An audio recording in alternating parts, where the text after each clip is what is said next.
Forget the postcards. Sparta wasn't just bronze shields and sculpted abs. It was a hole. A grim, dust-choked hole filled with men who hadn't smiled since, well, ever. When Leonidas died, actually, scratch that, when he was mutilated, Spartan honor evaporated. They wanted blood. Not just soldier blood, they wanted to ruin the things Xerxes loved. Silk, perfume, the soft, terrified noblewomen of the Achaemenid court. Imagine the smell of expensive jasmine clashing with the stench of unwashed Spartan wool. It's a sensory nightmare.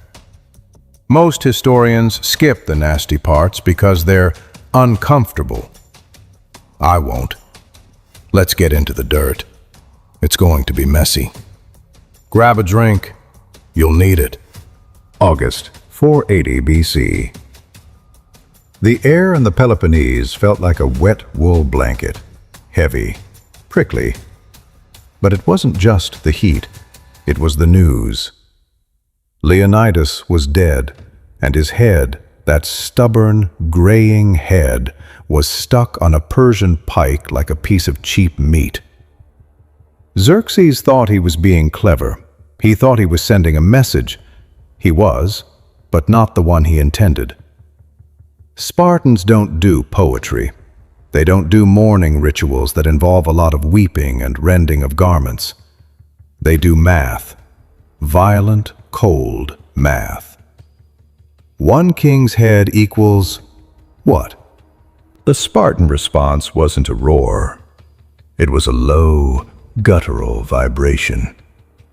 And then they found the Persian baggage train.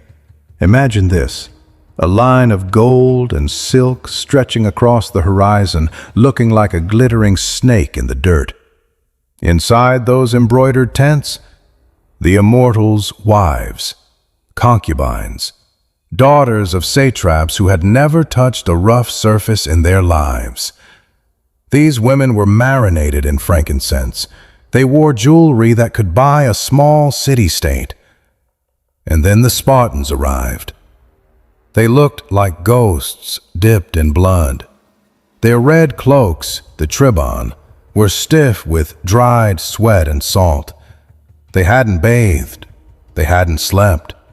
They just walked. Thousands of them, each one thinking about that pike in Thermopylae. When the Spartans ripped open those silk hangings, the contrast was jarring. You had these girls, maybe 18, 19 years old, skin as soft as a peach, staring into the eyes of men who lived on black broth and beatings. The smell? It must have been insane. Myrrh and sandalwood meeting the stench of unwashed crotches and rusted iron. It's the kind of smell that makes you want to vomit or kill something. Maybe both. The Persians expected, I don't know, a ransom? A polite capture? That's how civilized people did it. But the Spartans weren't feeling civilized. They looked at these women, decked out in more wealth than the entire city of Sparta possessed, and they didn't see people. They saw the arrogance of Xerxes. They saw the soft, pampered hands that had probably clapped when the news of the 300 reached Susa. The air turned cold, even in the heat. Wait, one of the younger Spartans probably thought. We aren't just taking them back. No, that would be too easy, too clean. The Spartan leadership, if you can call a bunch of angry, mourning thugs leadership, had a different plan. A plan that involved making these women feel every bit of the dirt they stood on. The setup was complete. The prey was cornered. And the knives were very, very sharp. They weren't just looking for prisoners. They were looking for an outlet for a very specific, very Spartan kind of grief. the kind that leaves scars. Better keep that drink close. It gets worse from here. Much worse. The first thing they did? They took the jewelry. Not because the Spartans were greedy. Well, they were, but in a weird, state-sponsored way. But because that gold represented everything they hated. Imagine a Spartan soldier. This guy lives in a barracks. He sleeps on a bed of reeds he pulled out of the Eurotas River with his bare hands. He eats a soup made of pig's legs and blood. Then he looks at a Persian princess wearing emeralds the size of his thumb. It wasn't a theft, it was a deconstruction. They didn't just unhook the necklaces, they ripped them. I can almost hear the sound of those fine silk threads snapping, small pearls bouncing off the dry Greek dirt. The Spartans didn't even know what half of it was. To them, gold was yellow mud. It was soft, weak, like the people wearing it. And then came the hair. In Susa, or Persepolis, a woman's hair was her glory. It was oiled. It was braided with gold wire. It was a project that took hours every morning. The Spartans? They took their short swords, those wicked little Xephos blades, and they just hacked it off. Not a clean cut, just a jagged, uneven mess. They wanted these women to look in the reflection of a polished bronze shield and not recognize the creature staring back. They wanted to kill the lady before they dealt with the woman.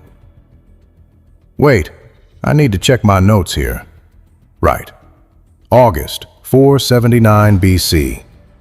The Battle of Plataea had just ended. The ground was literally a swamp of guts and broken chariot wheels. Pausanias, the Spartan commander, a guy who would eventually starve to death in a temple because he got too arrogant, but that's another story. He was standing in the middle of Xerxes' abandoned tent. He saw the gold beds. He saw the silver tables.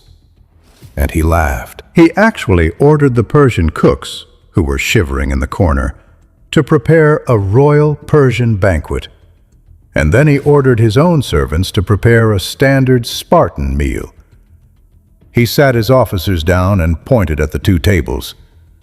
"Men," he said, probably through a mouthful of black broth, "I sent for you to show you the folly of the Persians, who, living in this style, came to us to rob us of our poverty." It's a great line, very cinematic. But Pausanias was a hypocrite, and the poverty he was defending was about to get very, very ugly for the female captives. They were forced to march. This wasn't a parade. This was a death crawl through the Peloponnese. These women had spent their lives being carried in palanquins. Their feet were as soft as a baby's. Now, they were barefoot on the limestone rocks of Greece. Imagine that. Every step is a razor blade. The Spartans didn't slow down. Why would they? If a woman fell, she was whipped. If she couldn't get up, well, the crows in Boeotia were well fed that year. The punishments weren't just about pain. They were about the inversion of reality. One story, and this one sticks in my throat a bit, involved a group of noble women who were forced to serve the Spartan helots. Now, if you know anything about Sparta, you know the helots were the slave class. They were treated like dirt, worse than dirt. And the Spartans made these Persian immortals wives. Women who had never even looked a slave in the eye kneel and wash the feet of the lowliest Greek farmhands. It was a psychological scalp peeling. The Spartans would stand there, leaning on their spears, watching, smirking. They wanted to see the moment the divine Persian blood realized it bled just as red as a slave's. It was revenge for Leonidas, for every drop of blood spilled at the hot gates. They saw these women as extensions of Xerxes' ego, and they were going to break that ego, one humiliated woman at a time. Quick break. If you're enjoying this descent into the darker corners of the ancient world, and enjoying is a weird word for it, isn't it? Hit that subscribe button. We're digging underneath the gold and the crowns to find the real, messy human stories. Stick around. It's about to get a lot more personal. There's this specific account, some say it's apocryphal, but with the Spartans, the crazier it sounds, the more likely it is, of a Spartan officer named Antalcidas. He didn't just want them to march, he wanted them to work. He took a group of these high-born women to a rocky hillside near Tegea. He handed them heavy iron hoes. He told them to dig. No water, no shade, just the Greek sun beating down like a bronze hammer. These women had hands that had only ever touched silk and rose water. Within an hour, their palms were raw meat. Within 2, the skin was peeling off in strips. But they couldn't stop. Every time one of them paused to wipe the sweat or the blood from her eyes, a Spartan mastigophoros, a whip-bearer, would step forward. They didn't use the whip on their backs, though. No, that would be too quick. They'd flick the tip of the lash at their ankles, just enough to tear the skin, just enough to keep them dancing. It was a mockery of the Persian court dances, a dance of the hose, some of the soldiers called it.